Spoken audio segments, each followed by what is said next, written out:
This is Josh Niland here in the St. Peter kitchen, and we are going to talk about the St. Peter fish weight. As a kitchen tool, the St. Peter fish weight has so many applications, but the main one for me personally is cooking a fish perfectly. The idea here is that we're going to cook in a cast iron pan. This is just ghee, so clarified butter, around 55, 60 mils. A film of fat that goes right the way across. You want light haze, you don't want smoke point. When I want to temper it, then I'll pull it forward. Beautiful piece of John Dory, and you can see that the skin's nice and dry because there's no point trying to make the skin of a wet fish crisp. Naturally, the fish will want to pinch like that, and then I pop my weight on top so that the pan and the fish can just relax. You don't want to be running it flat out the whole time. This is 1.6 kilos of food grade stainless steel with mirrored chrome finish on the bottom. It's specifically that weight is because that's consistent with species of fish that we get here in Australia and others that I've cooked abroad. And I've found that this weight specifically, the perfect number. So I'm going to take this off and I'm just going to have a little sneaky peek. You can see the fish is not stuck to the pan, which is often the first issue that a cook will face. And so then I'm just going to turn it around because so far this side of the fish has seen the more severe heat. And then I'm going to put this back on and I'll put it at the thickest part of the fish and allow the thinner ends to not have any heat going over the top of it. And the heat's conducting onto the steel, which is then cooking the top of the fish. So I'm going to move this into the center because again, we want to be able to just control. We're going to take the first little look at the fish. We've got nice crisp skin and I'll place it carefully back down.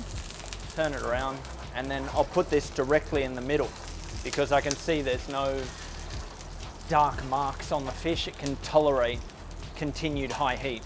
The biggest thing is this idea of heat transfer. The idea that we're pushing very direct, severe heat through the skin of the fish, and then as that rises, it collects onto the bottom of the plate, and as that plate conducts the heat, then it starts to warm the flesh side of the fish very gently. And that gentle heat protects the fish from really becoming damaged. And you see it too often with crispy skin fish, and to finish the other side, it gets quickly flipped over and severely cooked on the flesh side. And when you do that, there is no protection. There's no skin, there's no fat, there's nothing protecting the flesh of the fish from turning into the texture of dried out chicken breast. So that's the real reason why I cook with this. A small amount of moisture coming out of the fish and it's bubbling in the fat. What I want to do is I want to change the fat. I'm going to take the fat out that I was using.